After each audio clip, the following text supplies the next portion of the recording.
Hello and welcome back to my channel. If you are new here, welcome to my channel. Today we are going to finish Holly Madison's memoir. Viewer discretion is advised due to the contents in the book. And before we get started, I just want to let you guys all know I've had a lot going on in my personal life. My household has gone through some illnesses. The influenza A has went around my household. I am coaching 2 basketball teams. My daughter's in cheer at the same time. And unfortunately, I just got news that my dog has lymphoma cancer. And I'm going to have to euthanize him next week. So it's just been a lot going on. So I apologize for my delay with the reading, but we're going to finish this off today. I don't know when I will start the next one, just with everything going on, but my plan is to film a good part of the book before I even post it, so then there's not as big of a delay time between my postings. But anyways, let's get back into Holly's book. Chapter 15. If I had a world of my own, everything would be nonsense, and that is from Alice in Wonderland. Despite what one may think, creating a world for myself and by myself independent of Playboy wasn't all that easy. Why don't you go somewhere else like Miami? Suggested Brenda, one of my favorite E-executives.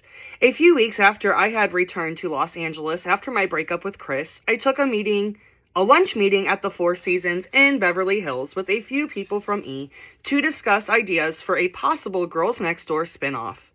I don't want to go to Miami, I explained. There's no reason to. I don't have anything to do in Florida. It just doesn't feel organic. What about... Brenda began. She tapped her fork against her plate, trying to drum up some additional non-Vegas ideas. Chicago, she finally exclaimed. You could try to take over Playboy, she teased. I smiled at her exuberance. As far-fetched as it sounded, I knew Brenda believed. We could make a good show out of something so preposterous. She was one of my biggest champions for my photo editor storyline on Girls Next Door, and really hope to see season 6 follow the action at Studio West. I needed to let her know that I was going to completely sever ties with the magazine before the conversation went any further. I really want to separate myself from Playboy and do my own thing, I said, before revealing to them my grand plan. I'm going to go to Las Vegas and do a live show. They all stared at me with blank expressions, trying with great care to make sure their faces weren't betraying them. When we sat down for this lunch, I hadn't yet landed Peep Show, but it wasn't hard to read their minds. Holly doesn't have any stage talent.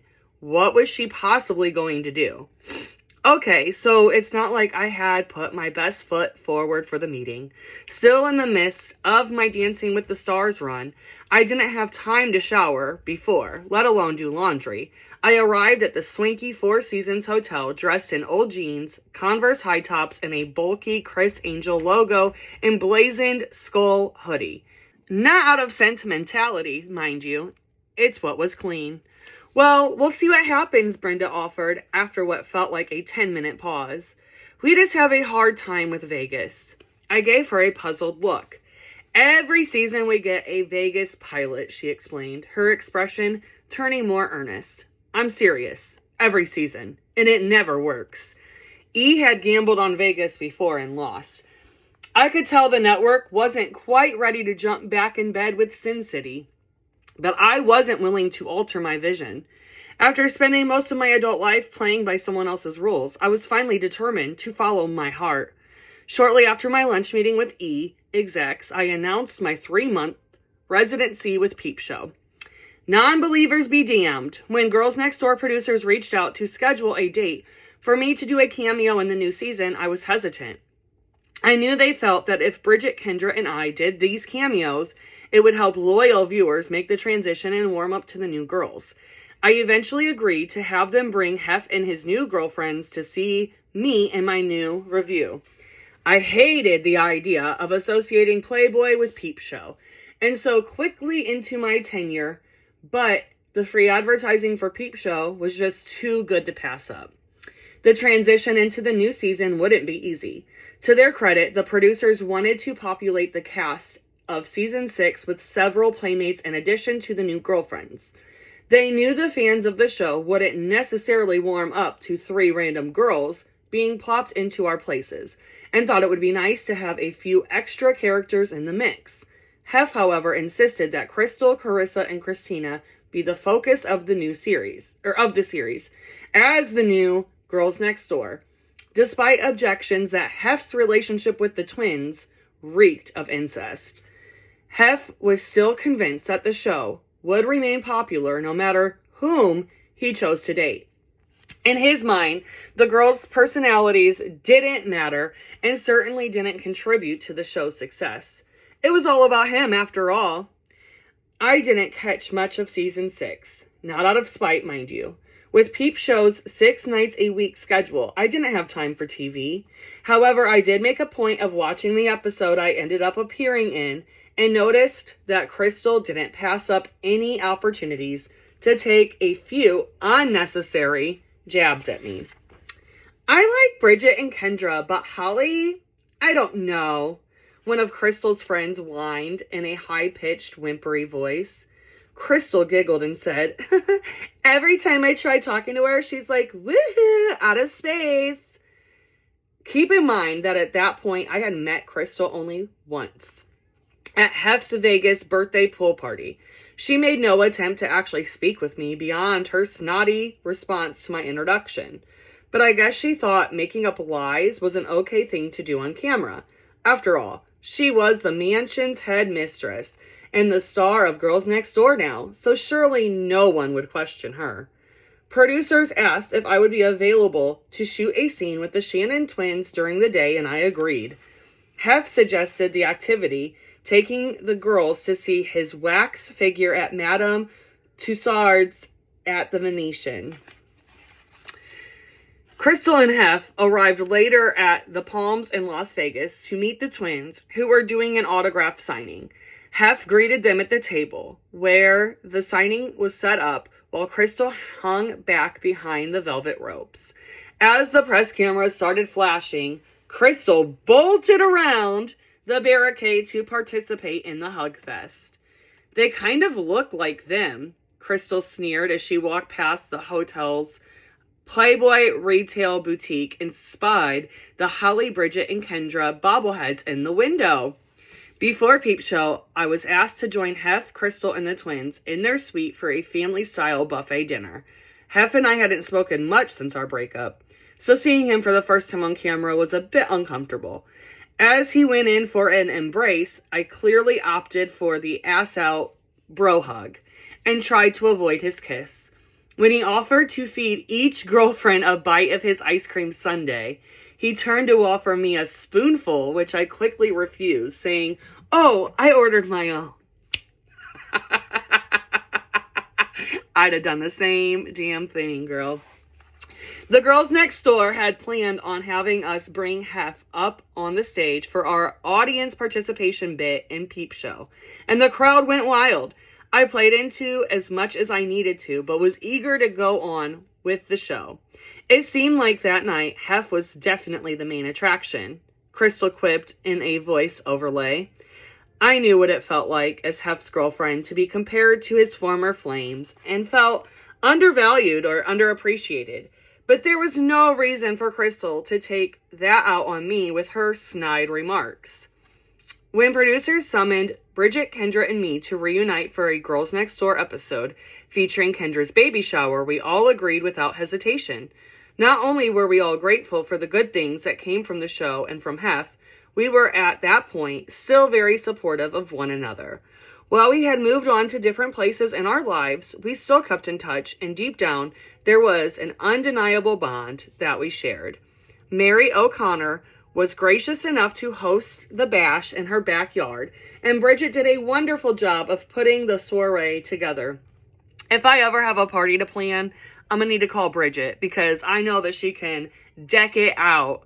She will stay on theme, and it'll be a fun time. She knows how to throw a good party.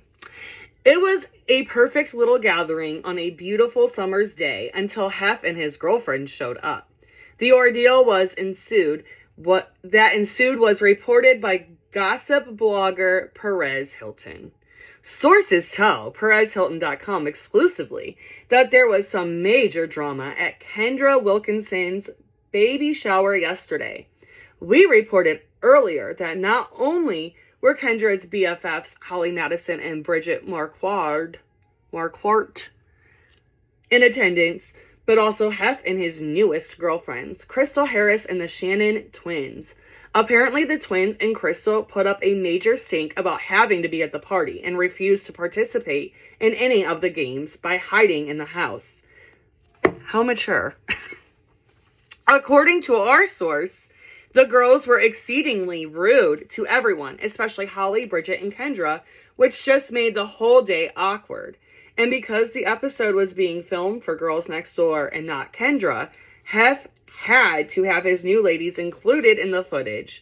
So he had them fake a scene where it looked like Kendra was opening her last present when she hadn't even started opening presents, just so they could leave. Once they were gone, we're told the vibe mellowed out and everyone had a wonderful time. Uh-oh, the new gals aren't fans of the veterans we see. Perhaps there's some jealousy that Hef or America really likes Holly, Bridget, and Kendra more than these three infants. Occasionally, when I was on my computer, I'd have the TV on in the background. Once, I caught a commercial for the new season of The Girls Next Door. I'm not the new Holly. She's the old me. Crystal snapped sassily in the season's first promotional trailer. Ouch. I thought when I first heard it. Honestly, I didn't even blame Crystal for the snide remark. I'd been in that same interview chair for 5 seasons before she came along. And I assume the producers fed her that line.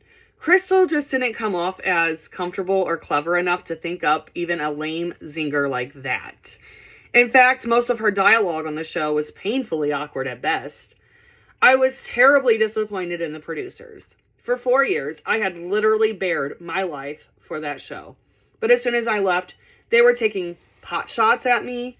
There is no doubt in my mind that had the new cast succeeded and the show remained on the air, they would still be bagging on me to this day if it was good for ratings.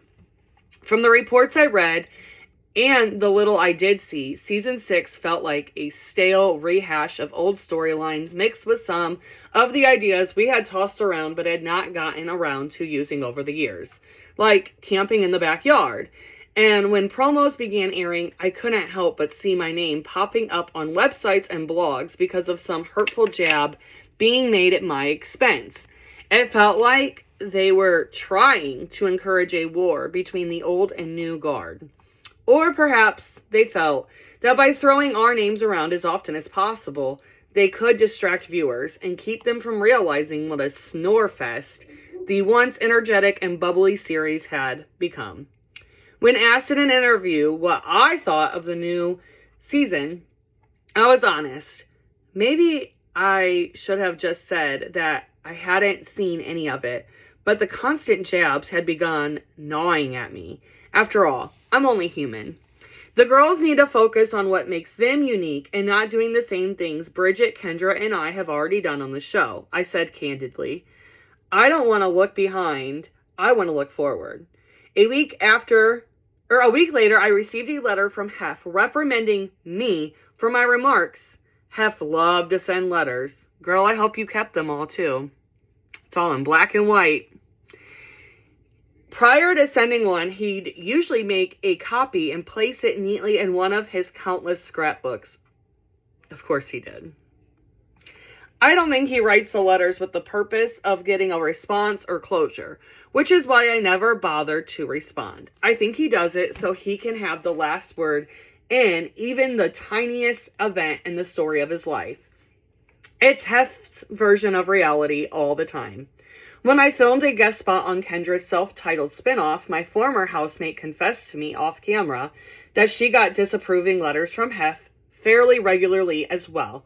She told me she was forced to apologize for a quote she gave the media referring to the whores up there at the mansion, which Hef assumed referred to the Shannon twins. I would end up receiving many reprimand letters from Hef. It seemed nothing I said in the press met his approval. The whole thing felt sort of creepy, as if he thought he was my dad or something and had some sort of jurisdiction over me.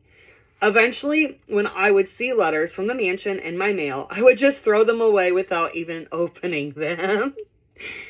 They just creeped me out and brought forth negative feelings.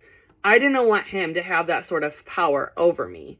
Meanwhile, I was taking Las Vegas by storm. Peep Show had quickly become the Vegas Strip's new smash hit. Ticket sales skyrocketed, prompting producers to sign me on through the end of the year. I couldn't believe it. I knew how hard I had worked trying to make the show and my performance as successful as possible, and it actually paid off. Speaking of paying off, I was finally doing well financially. Actually, very well. I signed a multi-million-dollar contract with Peep Show, and even my breasts were insured with Lloyd's of London for $1 million. Not bad for a $7,000 investment. People assumed I had been rich beyond my wildest dreams at the mansion, and I must be struggling to get by in my post-Playboy life. But in reality, that couldn't have been further from the truth. I was carving out a pretty unique niche for myself, and the quirkiness of my new showgirl life was becoming hard to ignore. I had been called one of the most in-demand and beloved celebrities in Las Vegas by the Los Angeles Times. Performing full-time in a live show made me different from all the other talent on E! Most reality show starlets on TV at that time were LA girls with a passion for fashion. So being a new kind of Vegas showgirl at least set me apart from all the others. In the summer of 2009, I began seriously discussing a spinoff with E! I was determined to make Vegas work. Luckily, Brenda gave the idea another chance, and we started exploring themes for a potential series. Season 6 of The Girls Next Door was a total disaster. After viewers saw what they were getting on the season premiere, most never tuned back in. Yep, I didn't. I wasn't feeling it. So yeah, I was one of those. The new girlfriends pulled only about half the ratings we did in previous seasons. When this new season ended in August, E! pulled the plug on what had been less than a year earlier their #1 series. In an effort to recapture some of the Girls Next Door loyalists who were turning in by droves to Kendra, the network greenlit production for a pilot that would serve as an E! special that December called Holly's World. My initial vision for the show was Legally Blonde meets a PG-rated version of Showgirls. Peep Show wasn't enough for me. I wanted my day job to be interning at the mayor's office, learning how to run the city.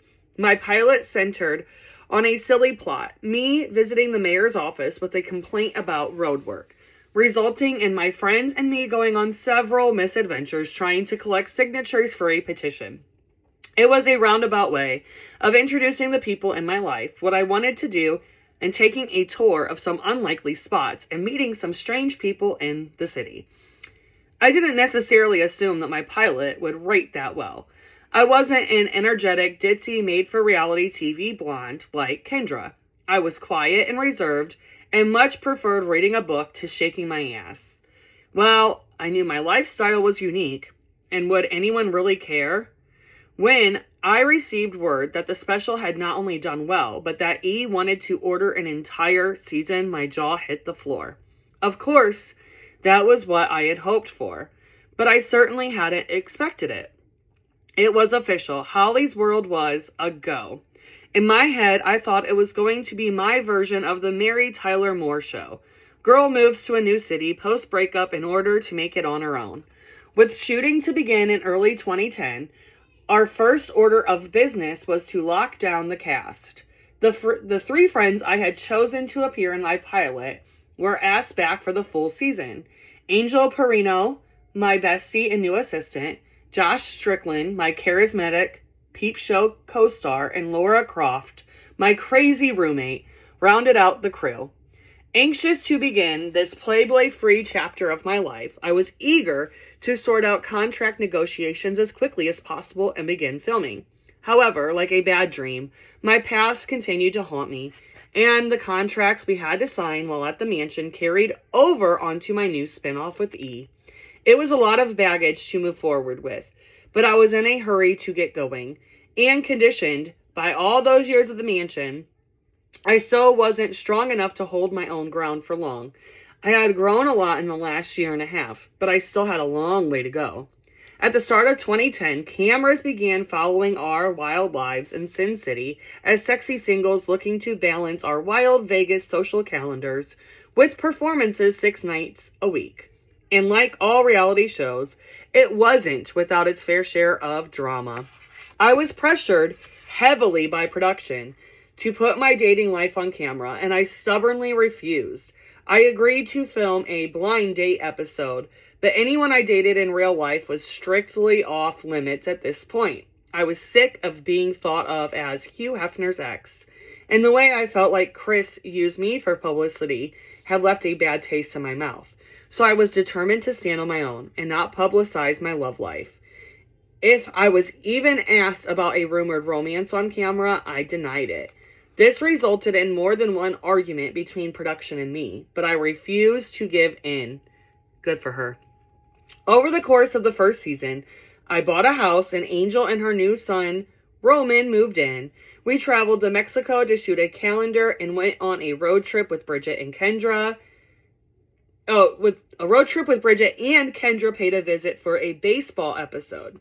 The show followed Angel as she got breast implants and Josh as he went to New York to audition for a new Broadway show. Overall, it was a fun, heartwarming season, and the three of us had a blast. Viewers connected with Josh and Angel. They loved Angel's and my chemistry and Josh's endless energy. Laura was the weakest link of the cast. She was crazy and funny in real life, but on TV she was ordinary. In my time, I've seen boring, snotty people come off as the life of the party on television too, which just goes to show that reality TV isn't really reality. Before the show's June 2010 debut, the cast and I were swept into a photo studio to shoot promotional photos for the series. Each sequence was more fun than the last. The cast strutting down a yellow brick road version of the Las Vegas Strip, me being shot from above, twirling in a pink dress atop a large cartoon graphic of the city, and me perched on a larger-than-life disco ball rising from the city's skyline. E was rolling out the red carpet. For me, it felt like a dream come true. Shortly before the show aired, E flew me to Los Angeles to shoot video promos for the network.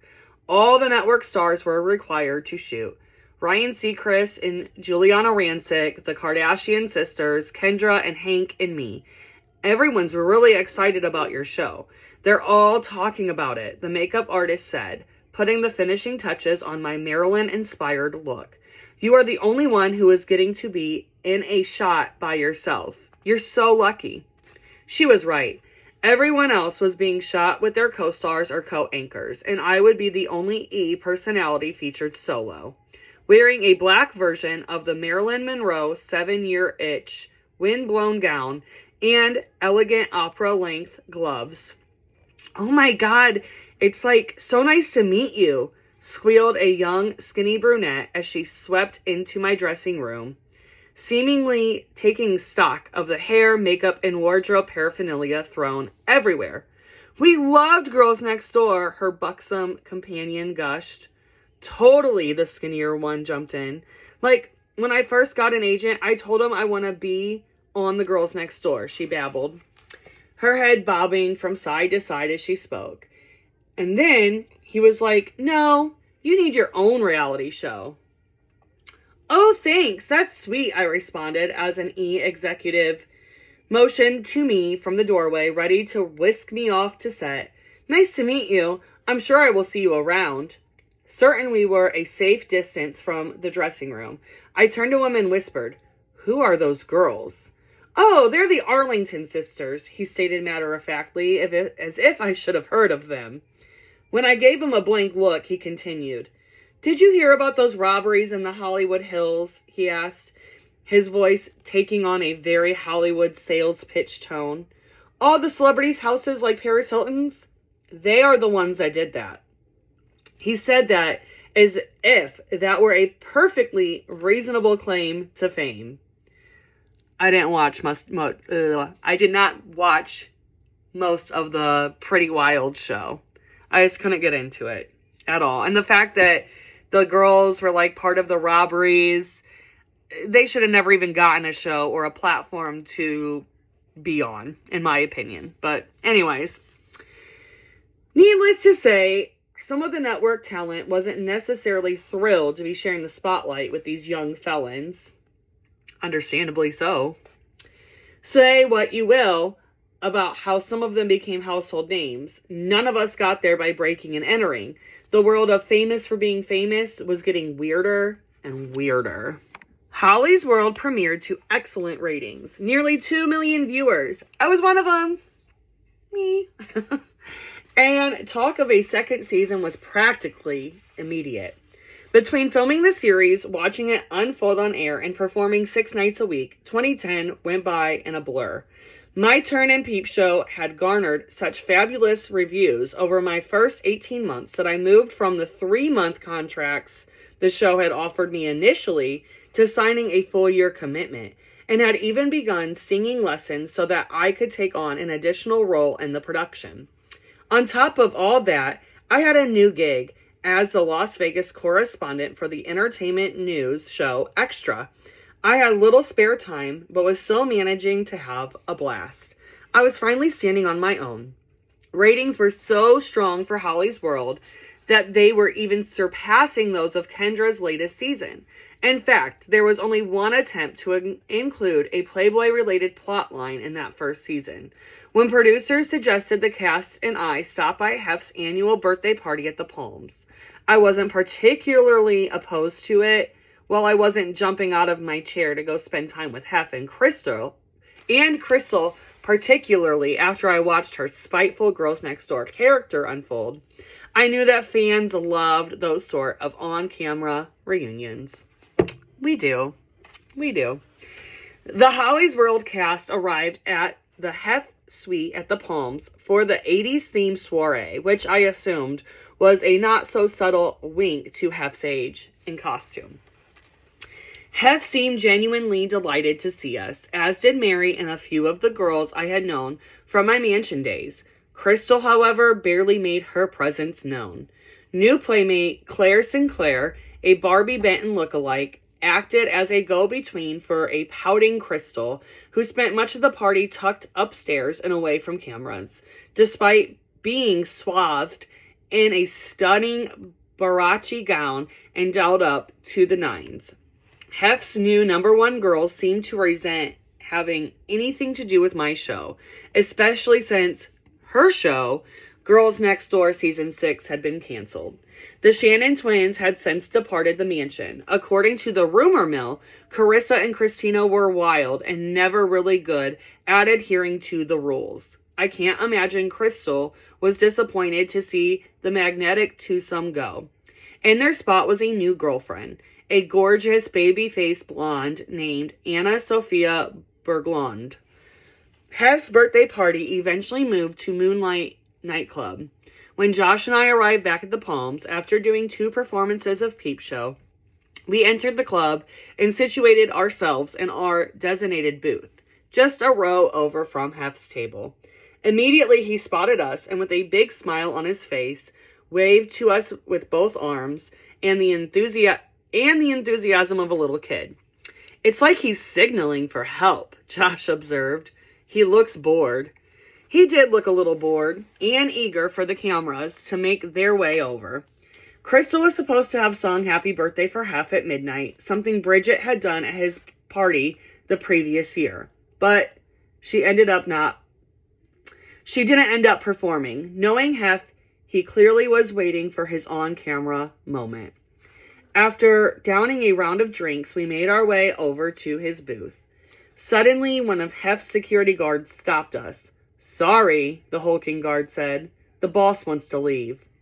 We couldn't have been there for more than 15 minutes. What was this guy talking about, I thought. And just then, bright security flashlights whizzed past us, leading Hef's entourage out of the club. Two playmates, Jen and Kim, walked by us, looking truly embarrassed, and mouthed, "Sorry." Next came an angry-looking Crystal, who avoided any eye contact with us, dragging a dazed and confused-looking Hef, who shuffled along behind her. "What happened?" I asked the guard. "I don't know," he shrugged. "I just got the word they were leaving." It was so unlike Hef to miss even a short chance to be in front of cameras that I was actually concerned. He lived for that sort of attention. He didn't look unwell, but I asked the Playboy publicists about it anyway. They assured me that Hef was perfectly fine and his sudden departure had nothing to do with his health. It didn't take a rocket scientist to put the pieces together. Crystal's neurotic behavior and canceled performance combined with being forced to participate in my reality show and Hef's overzealousness to see us. You do the math. Oh, well, I thought. Hef loved any chance to be on TV, and he loved Girls Next Door nostalgia. To me, though, it didn't matter whether we got the nightclub scene or not. If he didn't want to film it, it was his loss.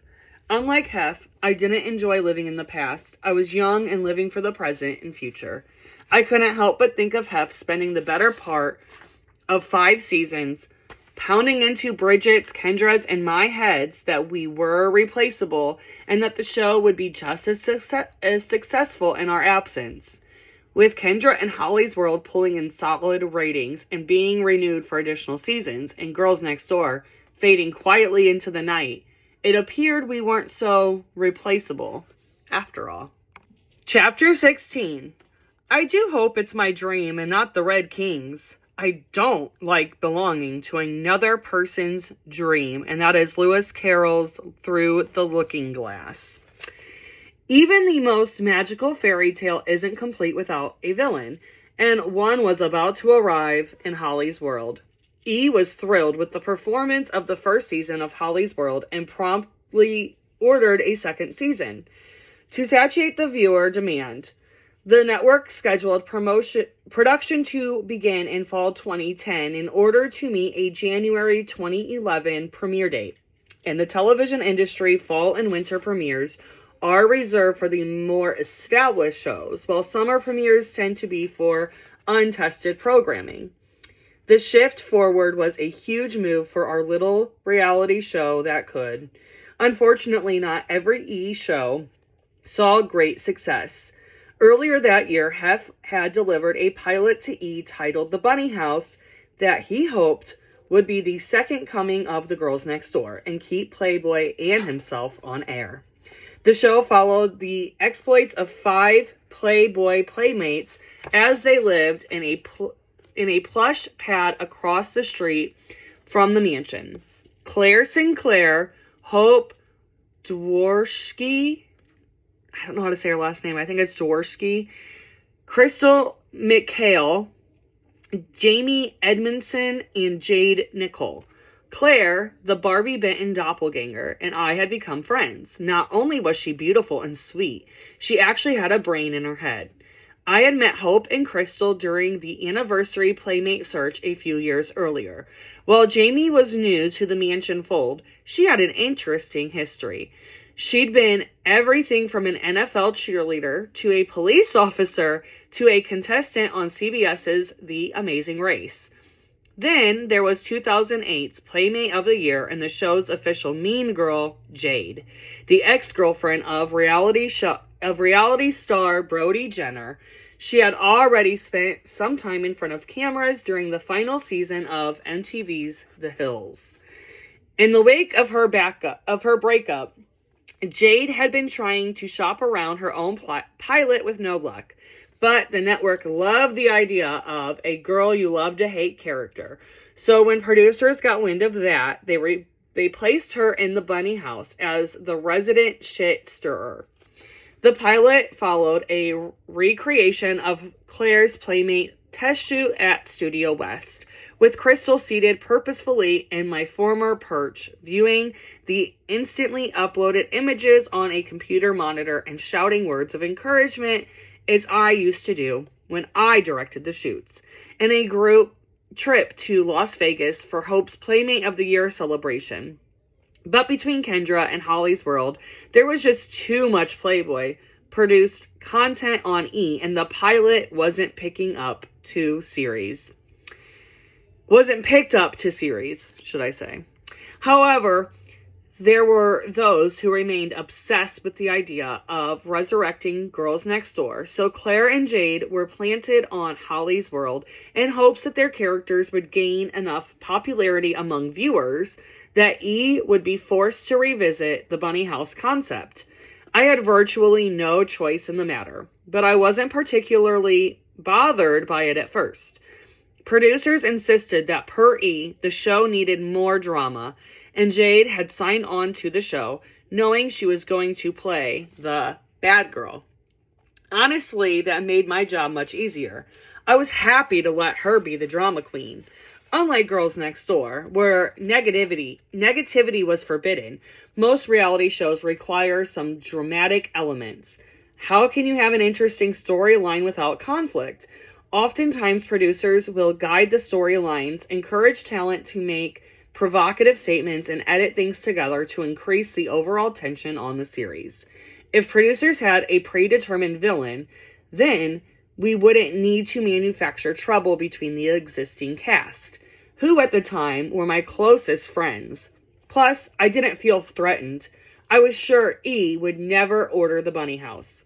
As for Claire, she was a natural fit for Holly's World, not because of her Playboy connection, but because she was a budding Vegas showgirl herself who had just signed on for a guest run at MGM's Crazy Horse Paris review. While we took a break from filming during the holidays, Hef and Crystal had become engaged. Right on cue, the media firestorm began, citing that I was reportedly devastated upon hearing the news.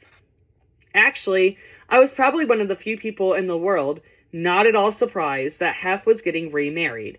Hef's youngest son, Cooper, turned 18 that year, providing Hef the green light he felt he needed to divorce Kimberly, despite the fact they had already been separated for nearly 13 years.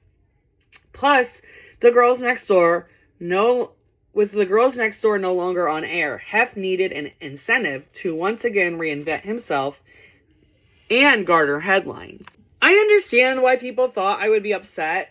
For 5 seasons, it appeared as though I wanted nothing more than Hef to myself, a big white wedding in the mansion hallways echoing with pitter-patter of tiny feet. In the media, our breakup played out as if I was unable to tame the ultimate bachelor, only to have him propose to the next blonde that shoved her way into the mansion. The truth was, I couldn't have cared less. The happier Hef was without me, the more quickly I could disassociate myself. It could have easily been me walking down that aisle, and I was grateful to have gotten the hell out of there. Long after I left, a friend of Hef's confided to me that Hef kept saying that he had no idea why I chose to leave. All you had to do was stick around until Cooper turned 18, he said, with a pointed look. But I don't care anymore. That's not what I want, I responded. So few people seemed to realize that I had woken up from the spell I had been under a long time ago. The few years I had been out of the mansion had been the best of my life so far. If I had married Hef, I wouldn't have had any of that. My life would have been over. Don't you miss the mansion? A dreamy-eyed girl asked me during one of my peep show meet and greets. I would often get this question, and it continued to amaze me how many women were cast under this Playboy spell. I was one of them. I was. There I was, headlining on the Vegas Strip, making millions of dollars a year all on my own, and starring in my own television show. And they wondered if I missed living by an archaic set of rules with a spoiled man old enough to be my grandfather? Were they crazy? After hearing this over and over again, I began to realize that what viewers took away from The Girls Next Door was nothing like what life was really like there. When it was suggested we film an episode of Holly's World at the mansion so I could congratulate Hef on his engagement, I actually jumped at the chance. This was my opportunity to show viewers that I wasn't at all devastated by Hef's engagement. In fact, I was happy that he was moving on and wished him well. Regardless of how I felt about Crystal, I never for a moment wanted to trade places with her. I thought it was important for people to know that. It was an eerily quiet day at the mansion when I arrived to film my congratulations scene with Hef. An extra-large dollhouse occupied the great hall, a gift I had commissioned for Hef shortly before I left. The piece was an exact replica of the home he had grown up in Chicago in the early part of the last century. When Hef arrived to shoot the scene, he spent a lot of time fussing over the dollhouse.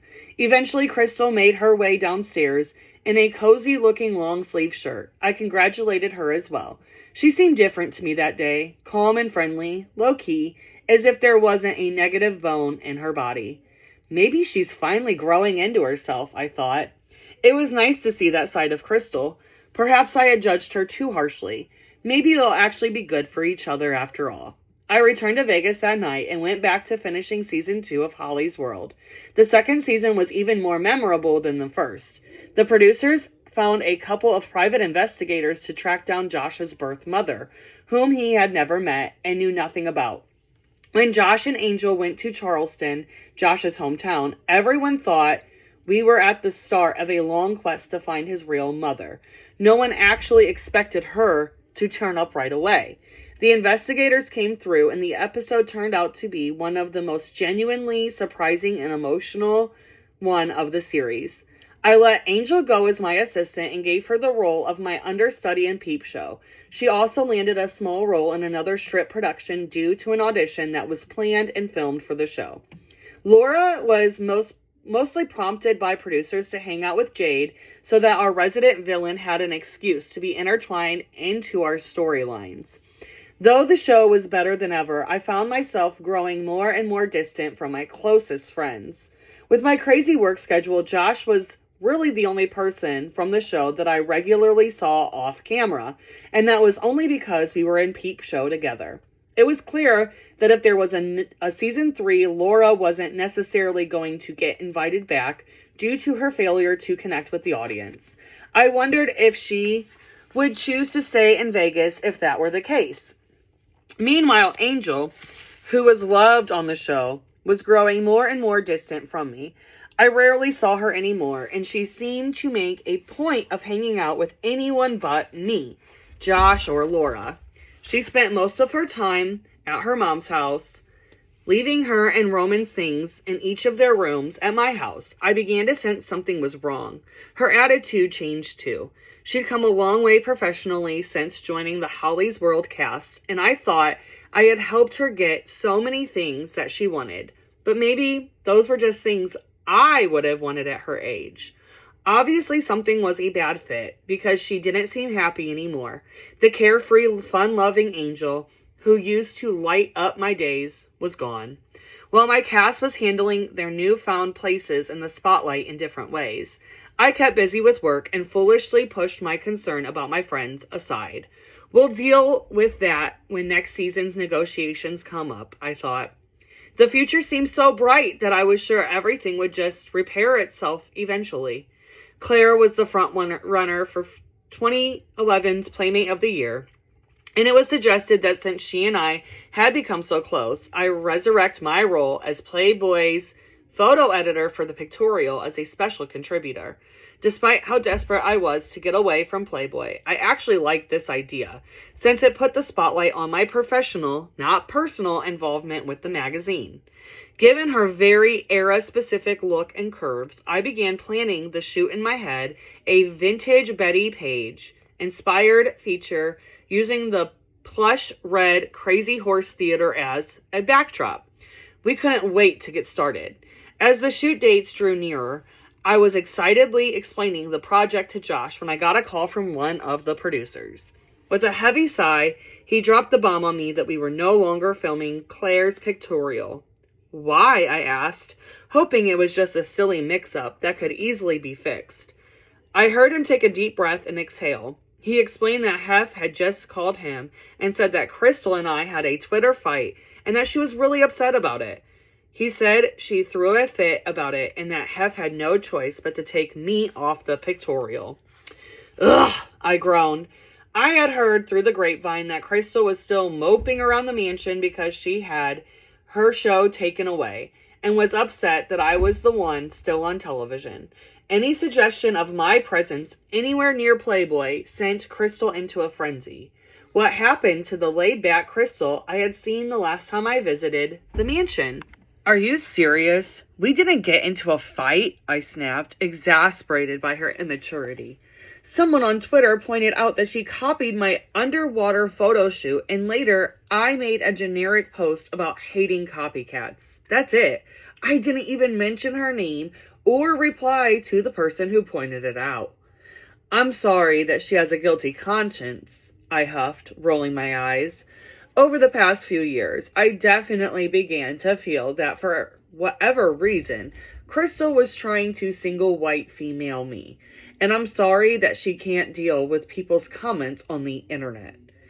Crystal had no clue what to do besides follow in my footsteps. Maybe she felt like emulating me was the only safe thing for her to do. In a way, I could empathize with her since I knew how frightening Hef could be and how scary it could feel to try and step out of the realm of what he expected of you. I had been smacked down pretty hard for cutting my hair and wearing red lipstick, and had been afraid to dress any differently than his previous girlfriends, after all. In my off time during the day, I had held on to being my own person in some ways. So when Crystal even started copying my private life, I was a little creeped out. She became an overnight Disney fanatic, made a point of tracking down and befriending my old buddy Brittany, who had long ago ceased being a mansion regular, and started spending her days with her. Crystal acquired the seemingly requisite boob and nose job shortly after moving into the mansion, and after her plastic makeover, Hef handed her a December 2010 centerfold. This was a stark contrast to how the centerfolds had been held far, far away from me and most of the girls I had cohabitated with, but I suppose Hef felt that giving Crystal a centerfold to shoot on Girls Next Door was safer than giving her a celebrity pictorial like he had given me, Bridget, and Kendra. Or perhaps he was finally playing fair for a change and putting her on the same level as the twins. Who knows? The first photo in her spread looked a lot like the opener from my final self-directed pictorial for February 2009, standing back to camera, naked in between two theater doors. The rest of the pictorial was very old Hollywood, complete with the same style of monogram pillows I had requested for a Girls Next Door calendar shoot 2 years earlier. Sure, the fact that it was December, my birthday month and favorite time of year, could have been purely coincidental, but I knew how painstakingly produced every last detail of these shoots were, including the hat that sat next to Crystal in her centerfold, a fedora adorned with a single sprig of holly. Even her Playmate video had been filmed at my favorite location, the spot I fought so hard to secure for my final pictorial, the Los Angeles Theater. Knowing how expensive it was to shoot video there, they must have spared no expense to get it done. It was weird. Clearly, I wasn't the only one recognizing these coincidences. I constantly saw fans on Twitter tagging Crystal and me, saying that Crystal was copying me. Crystal must have seen them too. I was disgusted with both Crystal and Hef. He knew how much I enjoyed producing these pictorials, and he took the project away from me as a form of punishment. The producer sighed and said he was really looking forward to covering this shoot. I knew he was telling the truth. The crew and I had known each other for years, and we all seemed to especially enjoy doing the photo shoot episodes. Me too, I conceded. He suggested with a momentary flicker of hope in his voice that all I would have to do is call and apologize to Hef and Crystal. No way, I exclaimed. Why should I have to apologize when I didn't do anything wrong? That's idiotic. If he wanted me to direct the pictorial and have it featured on the show, that decision should be separate from any drama Crystal and he are having. Forget it. Knowing Hef as I do, I'm sure part of him got off on the fact that Crystal was jealous and insecure. If I were to engage in this one-sided battle, I'd only give him the satisfaction of feeling fought over. No, thank you. I can just see his scrapbook entry now. Hef cancels Holly's shoot with Claire due to fight Crystal and Holly had over Hef. He always referred to himself in third person in the scrapbook captions. The whole thing is so bizarre. In your dreams, pal. As season 2 of Holly's World wrapped, Lifetime TV was preparing a special on Hef and Crystal's upcoming June wedding, but it wasn't to go on as planned. Crystal ended up running out on Hef 5 days before the 300-guest ceremony was set to take place. The crew was left with nothing to film. I couldn't begin to imagine how mortified Hef must have felt. Hef's friends and many playmates were in an uproar, denouncing Crystal, sometimes publicly on social media. Kendra and I were asked to film a scene with Hef to help fill time in the special, which was now titled Hef's Runaway Bride. I did it as a favor to production. The same people behind Girls Next Door and Holly's World, not Hef. Though I do have to admit, despite all the negative things I had been through with the guy, I did feel bad for him. After such a public humiliation, I wasn't interested in showing up to say, I told you so, regarding Crystal. I just wanted to try and be a friend.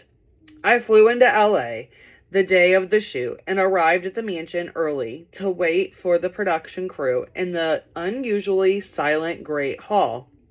Suddenly, a bleary-eyed blonde wearing a pair of Hef's oversized aqua silk pajamas and a noticeable case of bedhead appeared at the top of the staircase. "Excuse me?" asked Shira Bacard, a recent playmate who had obviously just wandered out of Hef's bedroom. "How do I take the dog out?" She pointed down at a King Charles Spaniel, the dog Crystal had left behind, who was sitting at her feet. You just open up the door and take him outside," I said, trying my best not to sound conceding. Condescending. I don't know why I just said conceding. Please forgive me. Condescending. It was a strange question with an obvious answer, but then again, the mansion was such a bizarre place, it would have been easy to assume that there was probably a weird ritual involved with taking one of the mansion's dogs outside. Thankfully, the crew showed up and ushered me down to Mary's office, saving me from that awkward exchange with Hef's latest concubine. As Kendra and I sat in her mansion office, Mary explained that she had received a call from Crystal when Crystal was at the jazz festival. Crystal confided in her that she was really nervous. Mary said she had asked her if the problem was Anna. Anna was one of the two girls Hef was supposedly dating when he was settling down with Crystal. And Crystal had said no, that she loved Anna. Mary just shrugged and said she didn't know what happened between Crystal and Hef. By then, we had all heard the gossip that Hef and Crystal couldn't come to terms on a prenup, leaving them at a stalemate just days before the wedding. So Crystal decided to up and leave, straight into the arms of her secret boyfriend, Jordan McGraw, the son of Dr. Phil. What would he have to say about this little love triangle? One celebrity news site even revealed that she had moved in with him. It was the giant elephant in the room, but neither Kendra nor I breathed a word of it. After all, we had a film crew surrounding us, and we all implicitly knew that the topic was not something Hef would allow to be included in the special. Kendra and I sat down with Hef in the mansion library, a room I had been in a zillion times before, but I had never been this uncomfortable. Despite the years that had passed, there we were, Bridget, Kendra, and me, hanging on the wall.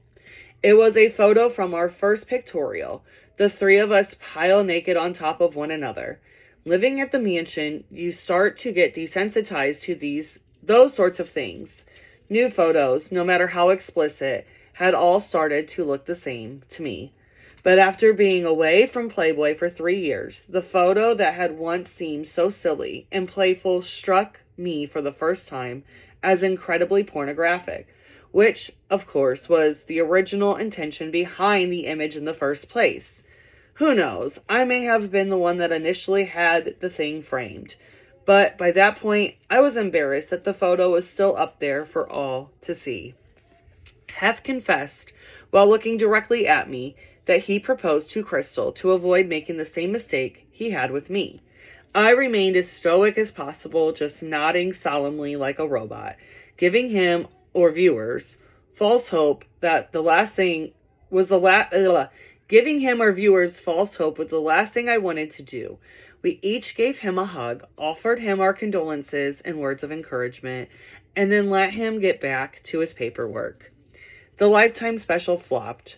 No one was invested in Crystal and Hef as a couple, and unlike the ferocious media storm, the special failed to mention the other man Crystal was involved with. Though the scandal made a splash in the press, most people who didn't know Hef brushed it off as a publicity stunt.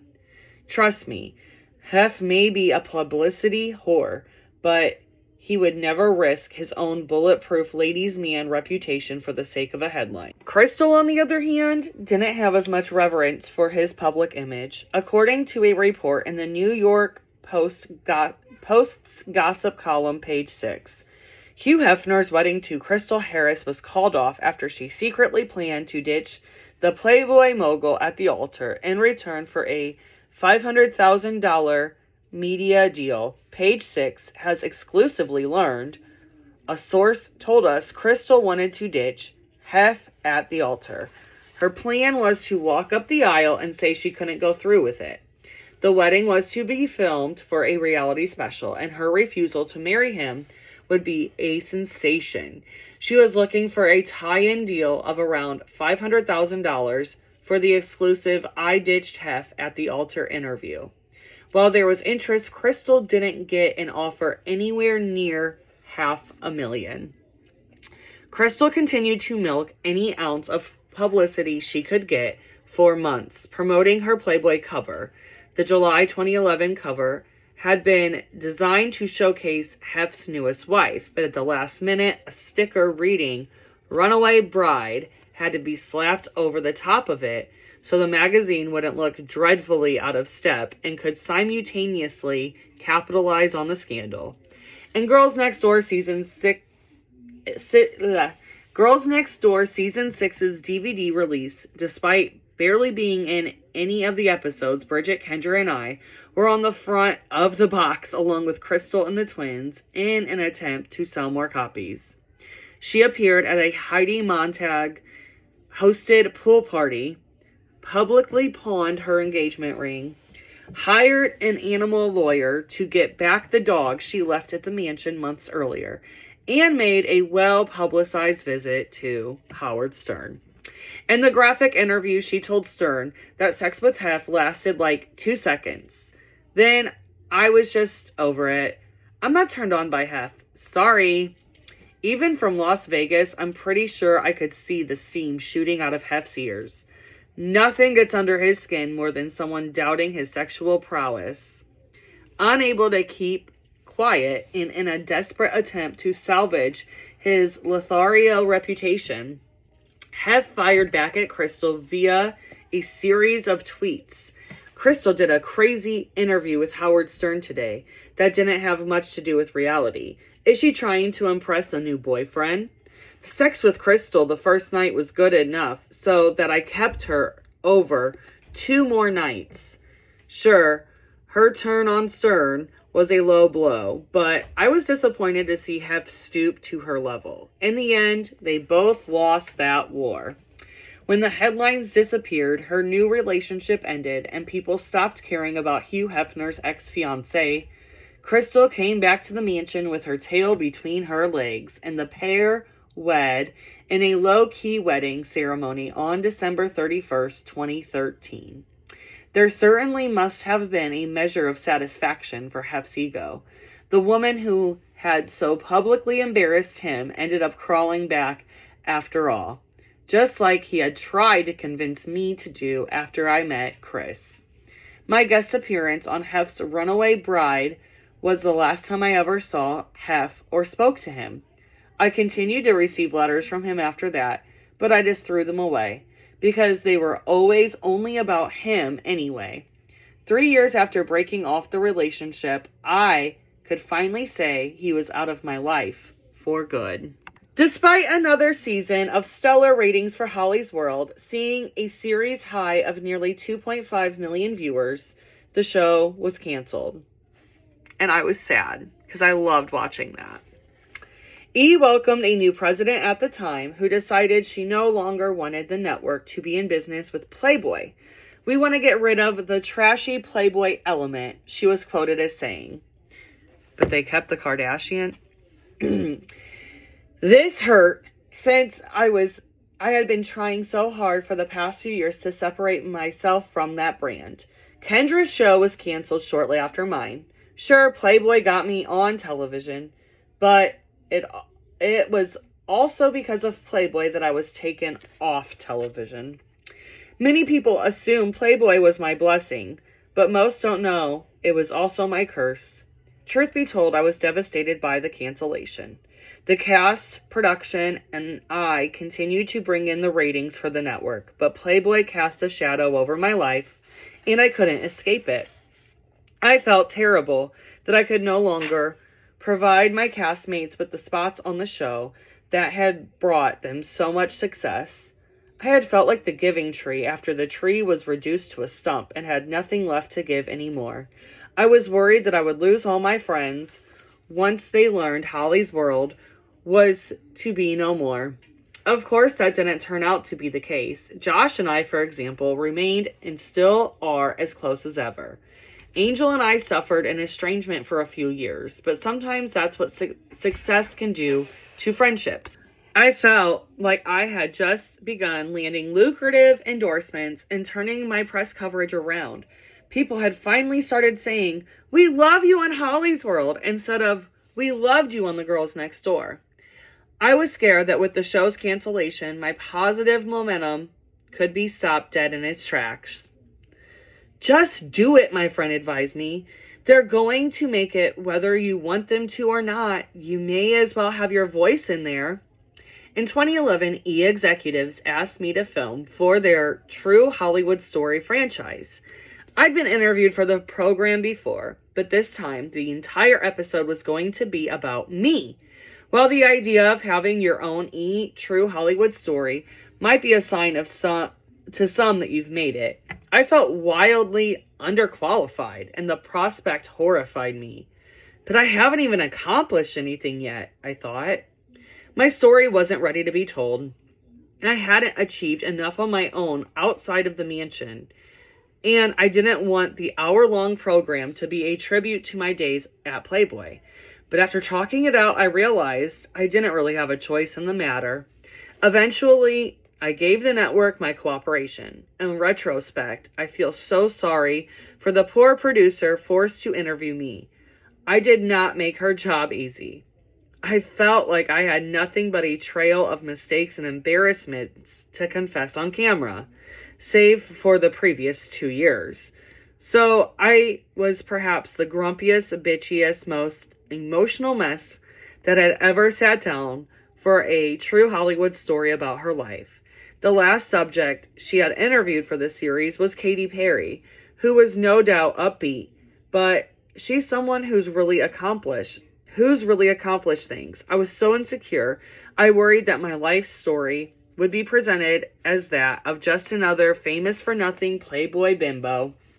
Naturally, Hef was interviewed for the special. You really think he would miss a chance to be on camera?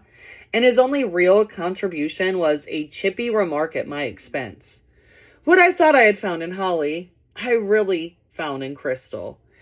He had said to the interviewer, as if that was in any way relevant my story.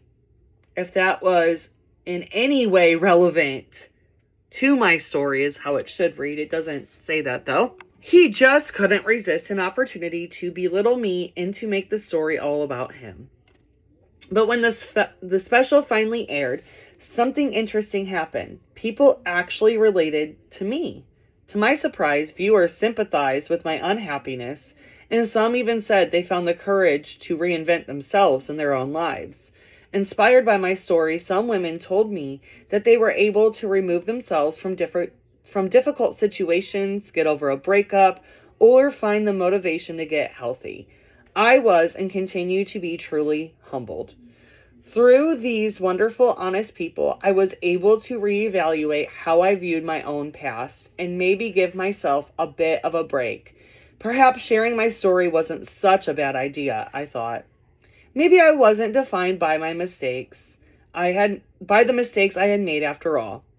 Maybe those decisions were what allowed me to become the person I was always destined to be.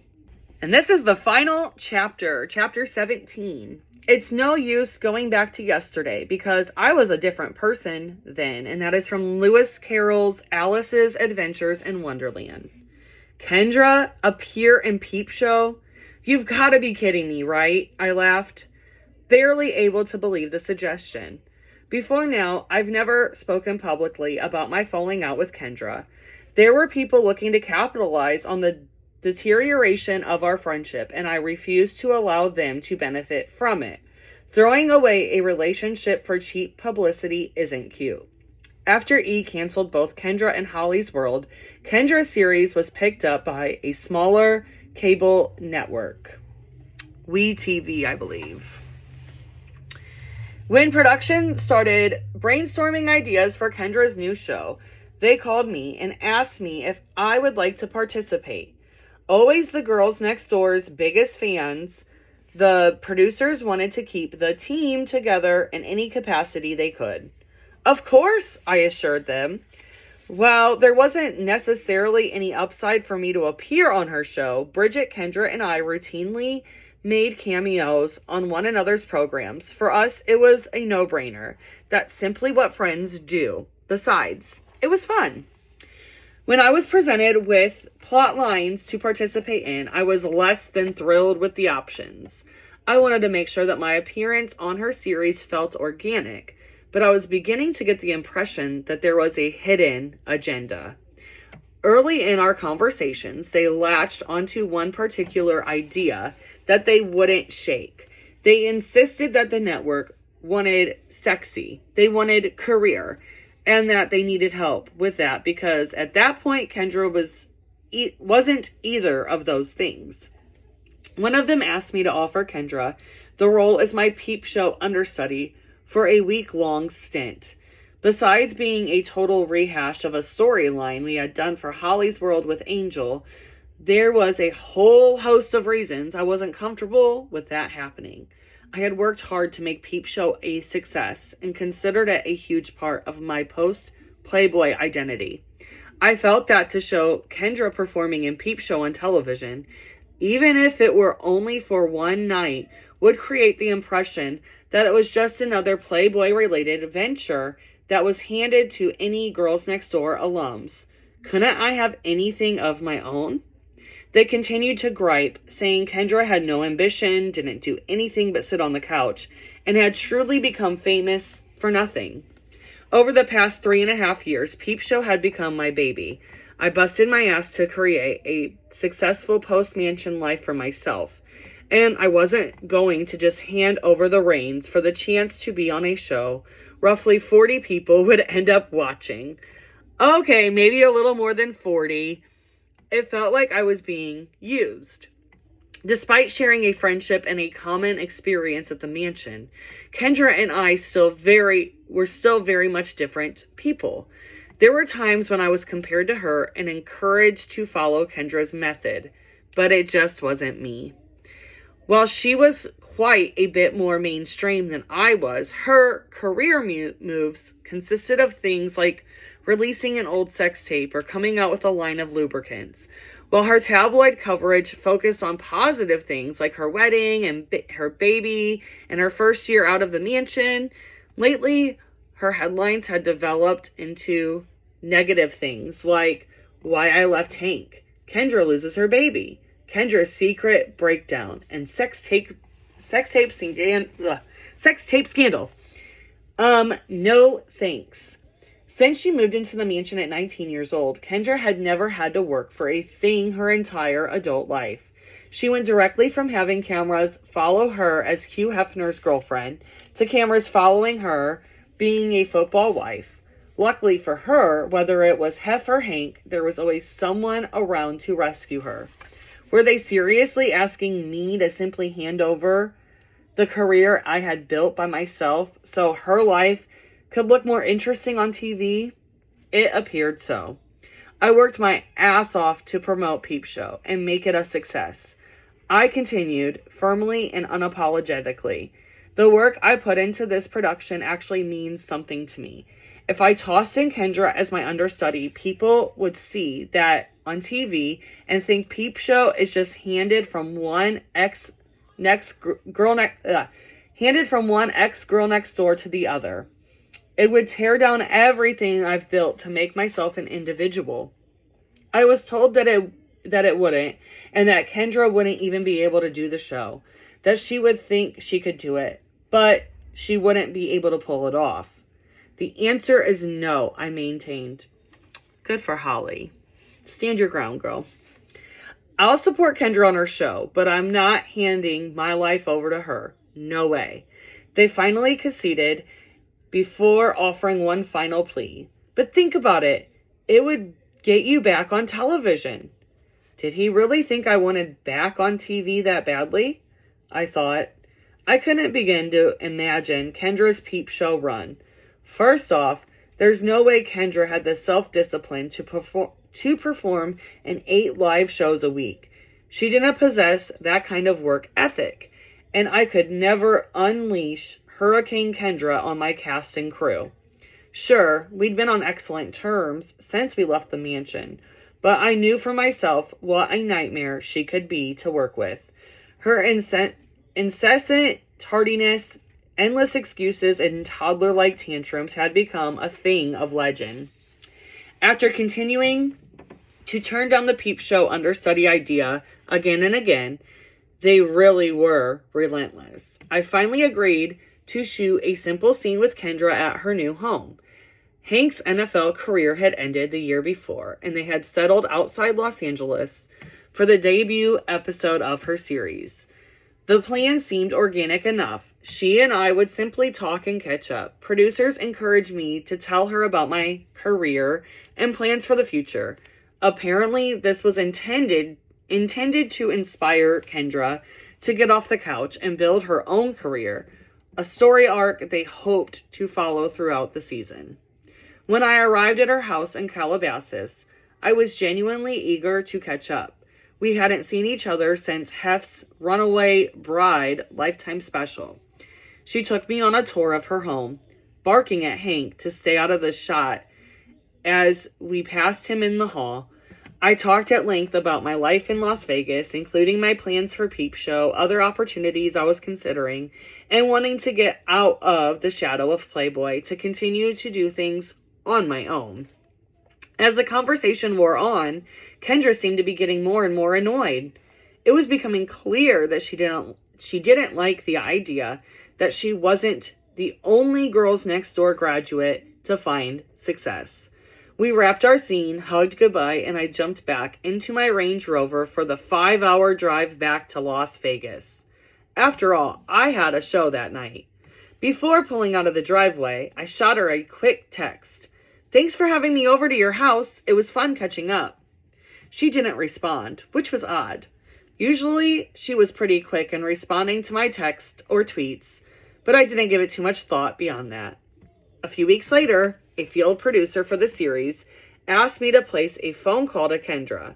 They wanted to film her receiving the call from me to set up the idea that I was coming over for the visit we had filmed. After being rescheduled countless times because Kendra was not answering her phone, not coming out of her room, or not showing up to film, it became clear what was going on. I spent 5 seasons on a reality show with Kendra, and her habits hadn't changed much. Instead of addressing the issue or having a mature conversation with producers, Kendra's go-to method was passive-aggressive avoidance. Oh well, I thought, if she didn't want the scene on her show, that was her business.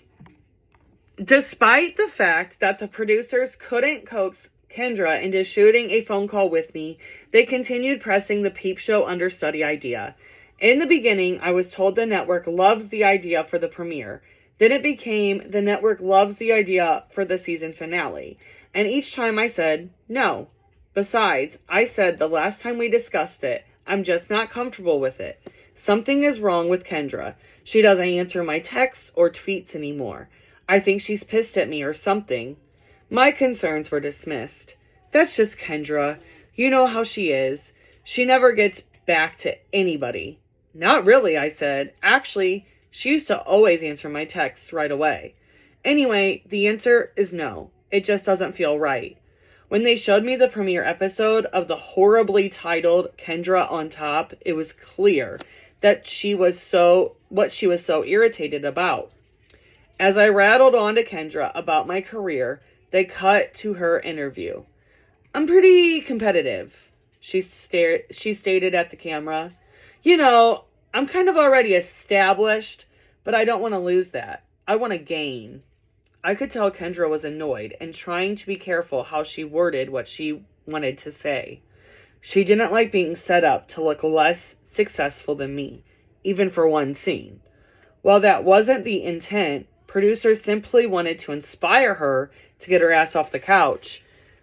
The comparison couldn't be helped. The next thing I heard from her was a headline she retweeted. Kendra reveals why she is no longer friends with Holly and Bridget.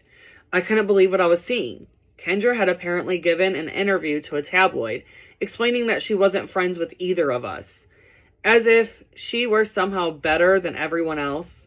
We've all found our own little roads to go, and that's just the way it goes, she said, retweeting the article to her followers when it came out.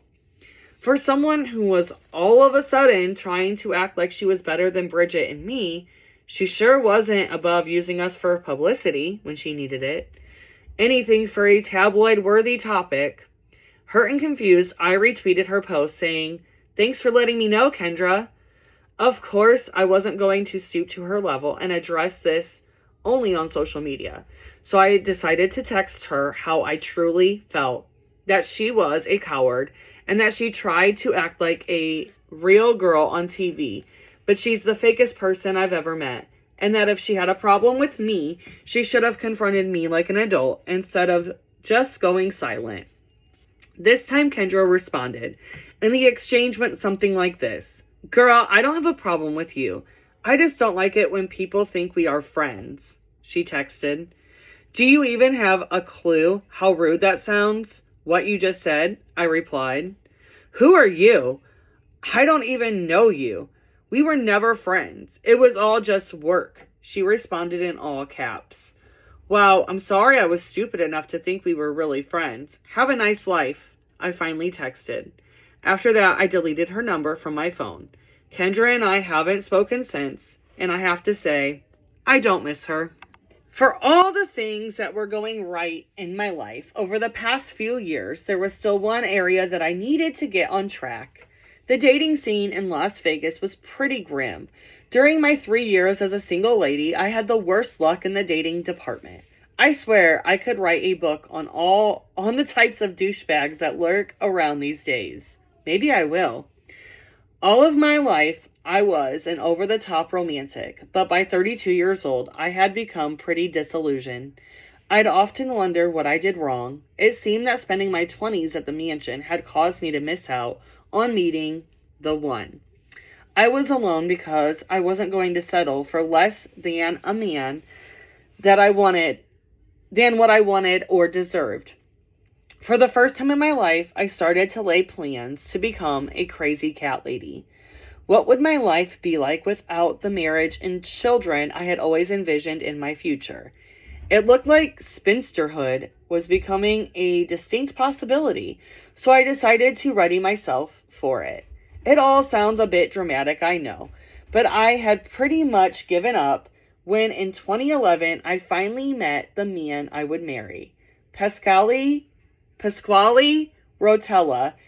Isn't that how the universe always works? Pasquale and I met when he brought his Electric Daisy Carnival Festival to Las Vegas. He was around town a lot, and we knew a few of the same people, so bumping into each other was inevitable. I thought he was good looking, and he seemed like fun, but when we started talking most of the time through Twitter, I used to be Twitter obsessed. I wasn't really expecting things to get serious. It wasn't that I didn't want them to. I had just come to a point in my life where I didn't expect anything romantic to work out.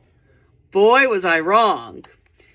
Not only did we completely hit it off immediately, we were instantly inseparable. He was perfect. Sorry. He was perfect for me. He was smart, funny, and sexy, and it was always my happiest just hanging out with him. He was the total package and was also at a point in his life where he was ready for a serious relationship. A little later down the road, he started talking about wanting a family, and he actually meant it. This is an important note. A man has to already know what he wants. Don't waste your time trying to change someone's mind. It never works. And like they say, when you know, you know. Our relationship got very serious very quickly, and within a matter of months, we were practically living together. Despite our whirlwind romance, our respective careers, he owns and operates his entertainment company, Insomniac, while I was still consumed by my peep show schedule, meant that making time to see each other required significant effort. In early 2012, I decided not to renew my peep show contract for 2013, despite the lucrative offer presented to me. That year marked my 4th year with the show, and by then, I was not only playing Bo Peep, but had also adopted the singing Goldilocks role as part of my performance. As much as I loved it, there wasn't much further for me to go with the production. And while I wasn't eager to leave behind a cast and crew that had become like family to me, somehow staying didn't feel right. I wanted to leave the show while it was still on top. And was it ever? The schedule was so time-consuming that as long as I stayed with the production, I wouldn't have room to add anything new to my life, professionally or personally. I wanted to explore new career options, spend more time with Pasquale, and travel the world.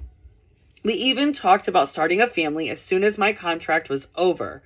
In preparation for this new life, I purchased a home in LA, one of the fairy tale style dwellings I had been in awe over the first time I visited Beechwood Canyon in Hollywood. Several years ago, while filming an episode of The Girls Next Door, something I couldn't even dare to dream about having for my own back then was now a reality, thanks to everything I had done after I left the series. My move on to this new life would get an unexpected push forward in July 2012 when I got some surprising and amazing news. I was pregnant! Pasquale and I discussed having kids, and we even planned to start trying as soon as my run with Peep Show was complete. But everything happens for a reason, and we received the fabulous, life-changing news many months earlier than we had even planned to start trying. I started to suspect something was off, and a trip to the doctor confirmed the news. We couldn't have been more thrilled. We wanted to shout it from the rooftops, but the doctor suggested we stay mum on our big news until our second trimester. Miscarriages are common during the first 12 weeks of pregnancy. Keeping a lid on our new addition for the 3 months was brutal, but necessary. I knew the announcement would attract a lot of attention, so I didn't want anyone to know until I cleared my first trimester. Looking back, I'm surprised no one at Peep Show guessed when I suddenly stopped arriving backstage with my signature large Starbucks iced Americano clutched in my paw. My biggest concern was how I was going to finish my commitment to Peep Show. It would be impossible for me to perform through the end of the year. I'd certainly be showing by then, and I'm pretty sure producers didn't envision their sexy lead with a growing baby bump. When I finally was able to break the news to my employers, we decided how long I would stay in the show, through mid-October 2012, which marked the 5th month of my pregnancy, and they began their search for a new headliner who could start a few months earlier than anticipated. People sometimes ask me if I was worried that performing while pregnant might somehow harm the baby, and my answer is, of course not. I was used to the physical demands of the show, and my doctors approved every move I made. If anything, I think performing made me healthier than I would have been sitting on my butt doing nothing. I had an amazing pregnancy and stayed in great shape, though some of the costumes were altered to allow for a little more modesty. I didn't even have to loosen my corset throughout my run in the show. I believe that many sacrifices need to be made in order to do your best as a parent, but I also believe you don't have to abandon your whole life. I vowed not to cry on my last night, but that was impossible. The outpouring of love I received from the cast and crew was just too overwhelming, and I couldn't help the tears. They were tears of joy, the best kind. Over the 4 years I spent with Peep, I'd grown tremendously, from the insecure, unsure Playboy outcast to the confident, successful mommy-to-be. But it didn't take long for the vultures to start circling. In the wake of my departure, Angel, my understudy, was summoned back for 6 weeks while Peep Show found and trained my replacement. Before my dressing room door even fully shut behind me, I received word that a certain someone had already contacted Peep Show's producers, begging them to hire Kendra for the lead instead of the rumored frontrunner, Ice-T's wife, Coco Austin. "How dare you?" I yelled into my cell phone. I was irate, digging my nails into the palm of my hand. After I spent months explaining to him why this idea made me so uncomfortable, I couldn't believe he had the audacity to even attempt such a betrayal. I'd been foolish enough to think we had developed a friendship over the last 7 years, but obviously I was wrong. "And I'm pregnant right now," I screeched, my blood boiling. "I don't need the stress of a public feud with Kendra." He sat silent. What could he say? Finally, he came back meekly with the confession that he thought if there was a feud between Kendra and me, it would make good publicity for the two of us. "That's the kind of publicity Kendra likes, not me," I said. "I don't want it." Despite his efforts, Peep Show chose Coco to debut as the new headliner. After a few months, the show officially closed. It was a shame to see such a wonderful show close. But as they say, all good things must come to an end. "Rainbow," Mary smiled. "That's a wonderful name." Mary O'Connor and I were sitting on her front porch, waiting for one of her girlfriends to pull up so we could drive to lunch together. She was one of the few people I trusted enough to reveal my chosen baby name to. Most people think the name is an outrageous choice, but Mary knew me well enough to appreciate my whimsy. I'd first heard the name in middle school. A girl in my sister's class had the name, and I thought it was the prettiest, best name ever. I never had it on my list of my future baby names, though, until I became pregnant. And when it resurfaced in my mind, it felt like the perfect name for our child. And while many people think her middle name, Aurora, was simply after my favorite Disney princess, it was also a name that is a little more common in Alaska, where I spent much of my childhood. My oldest, when I coached his basketball team 3 years ago, he had a little girl on his team named Sunshine. That was her actual name. So, and I thought it was actually cute and really fitting for her. So, those unconventional names sometimes are just right. I'm so thankful I had that last visit with Mary, because it wasn't long after that I received a heartbreaking phone call. Mary's in the hospital, my old friend Brittany told me. She's not doing well. Bridget and I are going to visit her. Do you want us to tell her something for you? As my due date was drawing nearer and nearer, I was on doctor's orders not to travel and was stuck in Las Vegas until after my delivery. Yes, I managed quietly. At age 84, Mary had recently undergone cancer treatments, but had appeared healthy and upbeat the last time I saw her. Hearing that she was now on her deathbed was a shock. Please tell her I love and miss her and that I wish I could be there. The message wouldn't be passed on, however. When Brittany tried to visit Mary, supposedly Crystal turned her away, saying Mary didn't want to see anyone. Strange. To the best of my knowledge, Hef never visited Mary at the hospital, probably because he wasn't in the best health himself and rarely left the mansion anymore. Not because he didn't care about her. In fact, Mary was the only person I ever saw Hef be truly candid in front of. Everyone else in his life, including his relatives and significant others, seemed to be held at arm's distance emotionally. One of the few truly positive things that I took away from the mansion was my friendship with Mary. Everything else that came from that place was laced with darkness, a hefty price tag, or an eventual knife in the back. Mary was a no-nonsense, tell-it-like-it-is gem of a lady. The world needs more people like her. Aside from the sad news of Mary's passing, I was in wonderful spirits during the final weeks of my pregnancy. I couldn't be more excited to meet my little girl. Everything was coming together, and my dream of having a family was coming true. Less than a week before my due date, I received a surprising call from E! The network wanted to order an hour-long special about our baby's birth. I jumped at the opportunity. Not only would it be such a cool thing for Rainbow to see when she got older, and a wonderful family journey to document on camera, it was also a great way to celebrate as I eagerly awaited her arrival. E! brought an in-house production crew to shoot the special, and they couldn't have been more fun, professional, and easy to work with. I am so sorry if you can hear the shouting.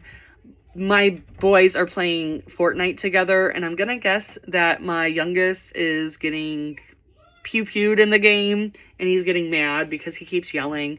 My husband's out there, they're taken care of, I promise, so just ignore that. Moving on. When I requested privacy for certain moments, no below-the-waist shots during birth, privacy during breastfeeding, the crew looked at me like I was crazy, and one of the cameramen said, "We weren't planning on shooting that anyway." I was floored, but in a good way. I had been so used to the crew being ordered to capture every instance of nudity possible in my Girls Next Door days that I had been prepared for a battle. Being surrounded by the crew, even in the delivery room, made me feel extra safe and supported during this new experience. They made me feel like they had my back and were the perfect complement to the love my family and friends were surrounding me with during that exciting time. Little Rainbow Aurora was born on March 5th, 2013. Happy early birthday! She's going to be 12. My oldest is going to turn 12 this year, too. They have the same birth year. Anyone who's pushed out a baby will hate me for saying this, but I actually enjoyed giving birth. I chose to have an epidural, and the entire delivery took only 2 hours. Rainbow is truly a blessing, and without a doubt, my greatest achievement to date. The year 2013 turned into a time of rapid check-off milestones for me. Just 3 months after giving birth to Rainbow, I was officially an engaged woman. Most little girls fantasize about the day the man she loves asks to spend the rest of his life with her, and my day was nothing short of magical. Pasquale proposed with a cushion-cut 40-carat yellow diamond ring surrounded by pink and yellow diamond flowers, which was amazing. But the best part of the ring was that he designed it himself with me in mind. He popped the question at the very top of a Ferris wheel at his Electric Daisy Carnival.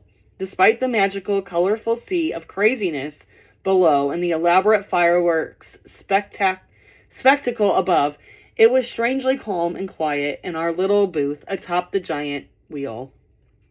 When Pasquale pulled out the ring box and asked me to marry him, I exclaimed an immediate yes. The smile was plastered on my face like I was the happiest maniac alive. How did I not see it coming, I thought. We had discussed marriage before, but with all the baby excitement, I was too preoccupied to focus on the when and the where of it. It was all too perfect, and even caught me by surprise. I had never felt more loved than I did in that moment. We married 3 months later on September 10th, 2013 at Disneyland in Anaheim, California. Would you expect me to get married anywhere else? Our wedding was more beautiful and more perfect than I could have ever imagined. We had the entire park to ourselves, including our own private viewing of the phantasmic water show and fireworks that lit up the night sky just for us. The bridal party and I were given the exclusive Dream Suite inside the park to get ready in. The ceremony was held at the Blue Bayou restaurant inside the Pirates of the Caribbean, and our reception was in my favorite part of the park, New Orleans Square. At the end of the evening, we left the wedding in a horse-drawn pumpkin carriage. If that's not the makings of a fairy tale, I don't know what is. That is wonderful that they had such a beautiful, elaborate wedding, but to me, a wedding is just for one day. It's about the marriage, and sadly, their marriage did not end up lasting.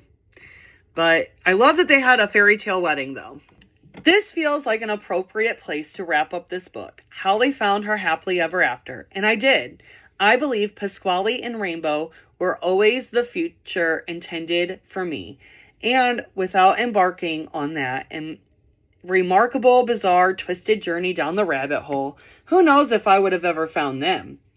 But let that not be the moral of my story. True happiness doesn't come from simply getting married. I don't believe a woman's worth should be measured by whether or not she is married. I'm still surprised by how many people still think that way. Marriage and family are certainly beautiful parts of life, but I believe those things can truly be appreciated only when we find love and respect ourselves. When we find love and respect ourselves first. Pasquale didn't come to me at a time in my life when I needed rescuing most. He came when I didn't actually need to be rescued at all. And because of that, we developed a true and meaningful partnership. He's my Prince Charming, and I didn't need saving. I saved myself. I won't apologize for the choices I made because all of them brought me to the wonderful place I am today. But rest assured, my journey is far from over. Just like Alice, Wonderland opened up my eyes and prepared me for my real life's adventure, one that has only just begun. And how she would gather about her other little children and make their eyes bright and eager with many a strange tale, perhaps even with the dreams of Wonderland of long ago. And that's from Lewis Carroll's Alice's Adventures in Wonderland. And that wraps up Holly Madison's memoir, Down the Rabbit Hole. Thank you to everybody that has tuned in and has watched and has liked and has commented. I appreciate you. I will be back with another Playboy book, which is Playground by Jennifer Saganor. And like I said, I'm going to film most of this before I even post it. So then there's not a big delay in my video posting. But thank you so much. And I can't wait to see you on our next Playboy book.